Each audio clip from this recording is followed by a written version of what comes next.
The warm glow of Marcello's Italian restaurant created the perfect backdrop for our monthly family dinner, with its checkered tablecloths and the gentle hum of satisfied diners enjoying Sunday evening meals. I sat at the far end of our usual large table, picking at my chicken parmesan while my family celebrated my brother Jason's latest promotion to partner at his accounting firm. Regional partner at 35, Dad beamed, raising his wine glass toward Jason. That's real success. Real achievement in the business world. Jason straightened his tie with practiced modesty, though his smile betrayed his satisfaction. The client base has tripled since I joined the firm. We're opening offices in 3 new cities next quarter. Aunt Patricia clapped enthusiastically from across the table. Such drive, such ambition. You've always been the accomplished one in this family. I shifted uncomfortably in my chair, the familiar ache in my lower back flaring as I tried to find a position that didn't aggravate the newest tumor pressing against my spine. The pain medication was wearing off, but I'd learned not to mention discomfort around my family. Speaking of accomplishments, Mom said with pointed emphasis, Emma, when are you going to stop this nonsense about being sick all the time? The conversation that had been building all evening finally arrived. I set down my fork, appetite completely gone, and prepared for another round of accusations disguised as concern. I'm not pretending anything, I said quietly, my voice barely audible over the restaurant's ambient noise. The appointments are necessary. Necessary for what exactly? Uncle Mike challenged, his wine-flushed face showing irritation. You've been claiming mysterious health problems for 6 months, but you never say what's actually wrong. The truth was I'd been protecting them from a diagnosis that would destroy every family gathering. Stage 3 ovarian cancer, diagnosed the day before Thanksgiving. The oncologist had been brutally honest about survival rates. 60% chance of 5-year survival with aggressive treatment, 30% without it. But telling your family you might be dead in 5 years tends to overshadow celebration dinners. She's been to the doctor 8 times in 2 months, Cousin Sarah added with theatrical concern. That's not normal.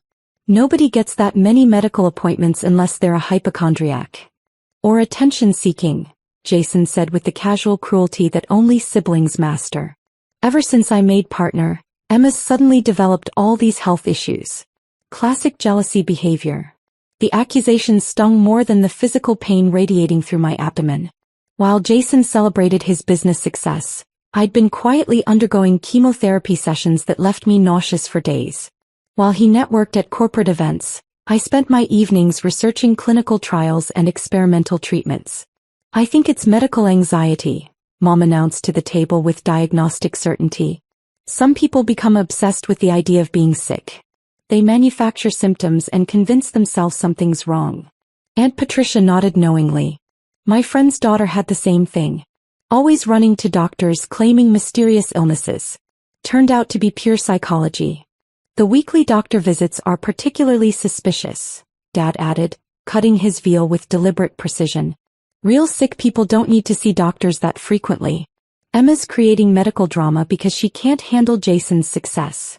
If only they knew that my weekly doctor visits included oncology consultations, chemotherapy infusions, radiation therapy sessions, and regular blood work to monitor how the treatments were destroying both the cancer and my immune system. Or that I'd lost 15 pounds not from stress about Jason's career, but from medications that made everything taste like metal. You know what I think? Uncle Mike leaned forward conspiratorially. I think Emma's been lying about being sick for so long that she's trapped herself. She can't admit she made it all up without losing face. The restaurant's cheerful atmosphere felt surreal as my family dissected my supposed character flaws over Italian wine and breadsticks. Other families were celebrating birthdays and anniversaries while mine debated whether my cancer diagnosis was elaborate fiction designed to steal attention from my brother's achievements. The constant medical appointments are clearly psychological, Mom continued, warming to her amateur diagnosis.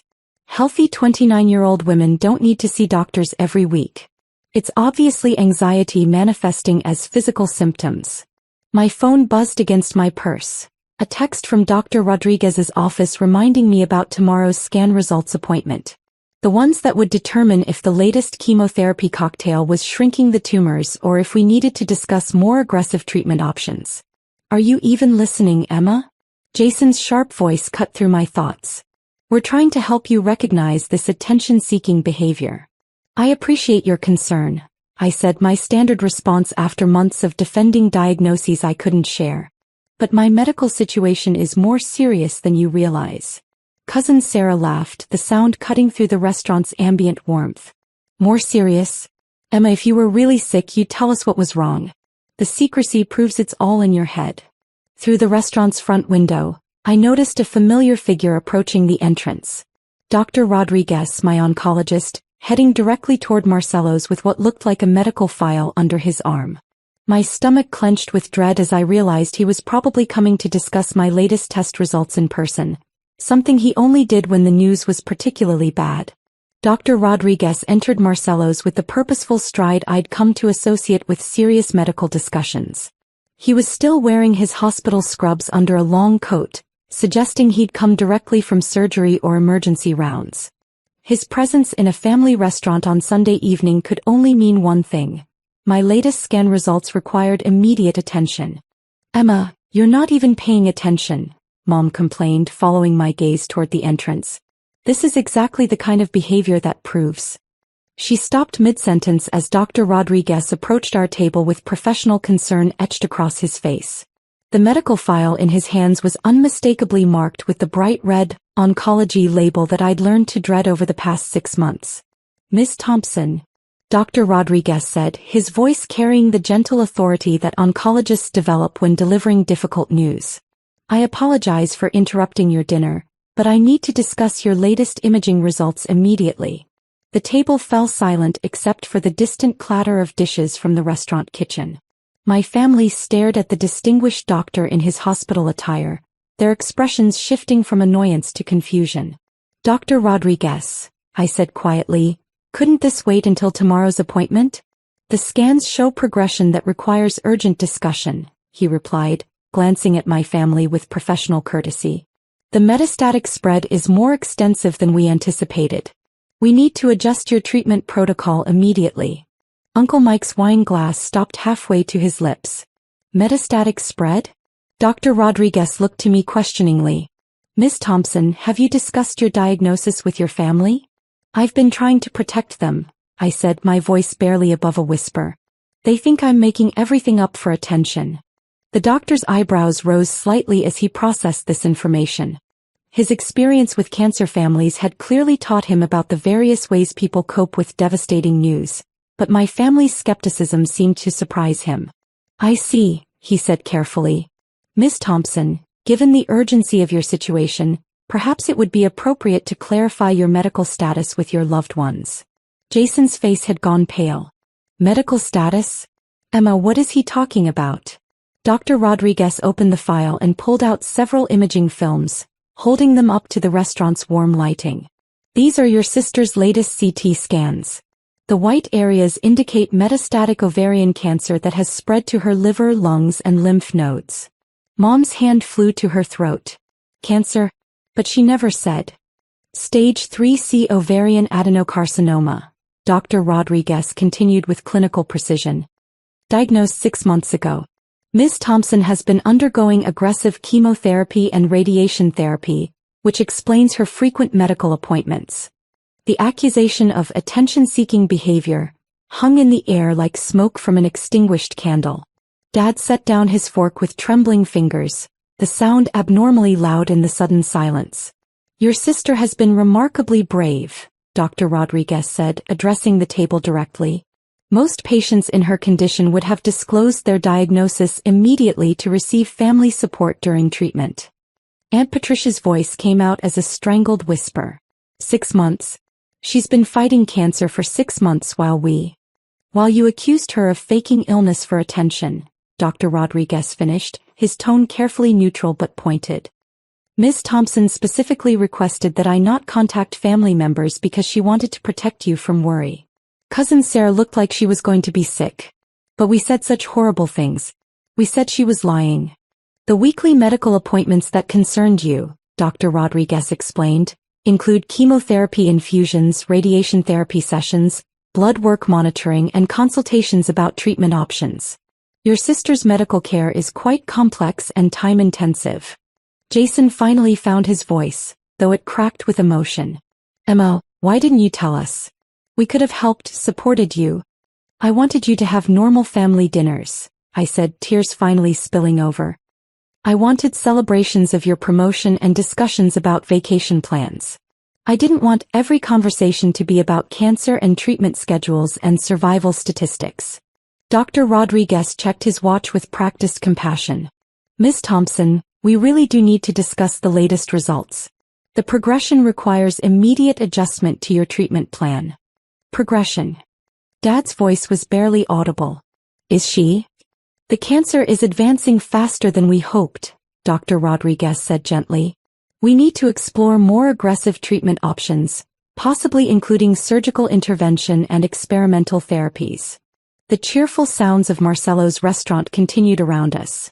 Other families enjoying normal Sunday dinners while mine grappled with the devastating reality that their attention-seeking daughter was fighting for her life. Dr. Rodriguez pulled out a chair and sat down at our table with the practiced ease of someone who'd delivered countless difficult diagnoses in unexpected settings. The medical file remained open before him, scan images visible under the restaurant's warm lighting. "Miss Thompson," he said gently, "the reason I came to find you tonight is that your latest scans show the cancer has metastasized to your brain. We found 3 new lesions in your frontal lobe." The words hit the table like a physical blow. Mom made a sound somewhere between a gasp and a sob. "Brain metastases change everything," Dr. Rodriguez continued, his voice maintaining professional calm despite the devastating news. "We're looking at a much more aggressive timeline. Without immediate treatment, we're talking about weeks to months, not years." Jason's face crumpled. "Weeks? But she looks fine. She's been coming to family dinners, acting normal." "Miss Thompson has been managing her symptoms remarkably well," Dr. Rodriguez explained. "The fatigue you may have noticed, the loss of appetite, the frequent medical appointments, these were all signs of her ongoing battle with cancer." Dad was crying now, his shoulders shaking with the weight of 6 months of cruel assumptions. "We accused her of lying. We said she was jealous, attention-seeking. The psychological strength required to endure cancer treatment while protecting family members from worry is extraordinary," Dr. Rodriguez said. "Most patients require extensive family support systems. Miss Thompson chose to bear this burden alone." Aunt Patricia reached across the table with a trembling hand. "Emma honey, we were so wrong.